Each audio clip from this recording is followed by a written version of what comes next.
Okay, boys and girls, for our next project, we are going to learn a lot about analogous colors. That means colors that mix well together. And textures, that means the way something feels, like bumpy or scaly or smooth. And eventually we're going to make a dragon eye. What we have to start with first, though, is our practice worksheets. You have a color practice worksheet and a texture practice worksheet. Let's start with the texture practice worksheet. I'm going to put my name on the top, and the directions say, draw 9 different textures in the blank boxes. Remember, a texture is the way something feels: bumpy, scaly, smooth, soft, rough, hairy, rocky. Those are all different types of texture words. Use lines and shapes very close together to draw these textures. If you look closely at the examples, boys and girls, all of these lines and shapes are very, very close together to make those different types of textures like bumpy and soft, rocky, furry, hairy. You can use these as examples or you can draw your own. So in the first box, maybe I will try a hairy texture, and I'm going to write the word hairy on top so I know what texture I'm drawing. I'm going to use my pencil to draw what I think a hairy texture might look like. I can use this one as an example, or I can draw my own. So I know that I have to use lines or shapes very close together. So I think for hairy, I'm going to draw little tiny lines very close together to fill out my box, and that looks like hairy to me, little tiny hairs. I could draw hairy a different way. I could do really long lines like this, very close together. That also kind of looks like hairy. So it's up to you to figure out how you would like to draw the texture, using the examples or from your own head. Next, I'll try bumpy texture. There's lots of different ways to draw a bumpy texture. I see on this one there's large bumps. I see some bumpy textures in here, but smaller little bumps. So I think for me, bumpy looks kind of like little tiny circles or ovals very close together. It could look like little tiny dots very close together. It could look like very big ovals very close together. It's up to me to decide. I will try one more. Let's see, woven. That's kind of an interesting one.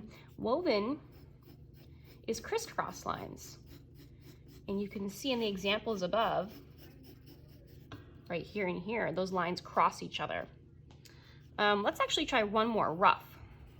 Rough, I think rough is kind of like a random texture with lots of lines overlapping each other. So I'm gonna try to do kind of like crazy lines, just overlapped in different directions. That kind of looks like a rough, almost like rough skin if I was gonna touch rough skin, rough dry skin. Maybe one more here, scaly. I think scaly to me looks like wavy lines put together, almost like fish scales or lizard scales. It could also look like kind of like odd ovals put together, very packed together, almost like bumpy. So that is my 5th one. I need to get all the way up to 9. I have 9 boxes here. When I finish that one, I'm gonna work on my color worksheet. This is all about blending analogous colors. Analogous colors means colors that are next to each other on the color wheel. They're like neighbor colors. It could be 3 colors, it could be just 2, or it could be 4, but it cannot be more than 4. These are examples of 3, these are examples of 4. So I'm going to use my chalk and decide what colors I would like to use. I think I'm going to use dark blue, light blue, and even like a greenish color. And what I'm going to start with is using the tip or the side of oil pastel and get a lot of color on there. You want a lot of color so you can blend it with your other colors. So if I'm using 3, I need to put each of the colors kind of even in the boxes here. So I'll do my light blue next. And I'm not blending yet, I'm just putting the color down in the box. Now once I put the color down in the box, then I can start to blend. Now I don't want to blend with my whole hand, I want to use just one finger, and I don't want to blend back and forth like this because that's just going to mix the colors together. I want it to look like it's kind of fading from one color to the next. So I'm just going to go right in the middle where the 2 colors meet and just kind of press the colors into each other and blend a little bit in that middle space. I can use a clean finger to blend the rest of the box to smooth it out, but I don't want to blend the light blue into the dark blue too much, just where they meet each other. Then, if my fingers are really dirty, I might have to wipe them on a clean rag and keep a rag next to my spot. Next two colors, blend them together, just in the middle of them. See how they kind of look like they're fading into each other now? That's the effect that I want to see. And then I'll blend the rest of the box there. Let's try one more. I think the next one I will do will be red, orange, and yellow. Those mix really well together, those three pairs. So once I have my red, orange, and yellow again, I block in my colors. You want a lot of chalk in this box. Sometimes it helps to use the side of the chalk. Orange. And I'll use a little bit of yellow. I think I want to use a brighter yellow, so I think I'm going to try and find, these all look kind of light yellows.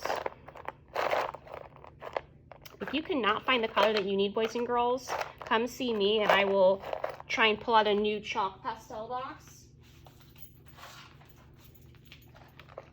or more chalk pastels. Here's a bright yellow. I really like this yellow. It's much brighter than the other one.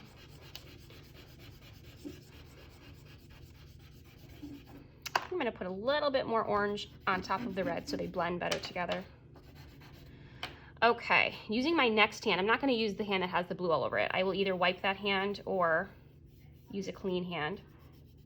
Blend the orange into the red, blend the orange into the yellow, blend the rest of the box. Very carefully with one finger. Look how nicely that fades.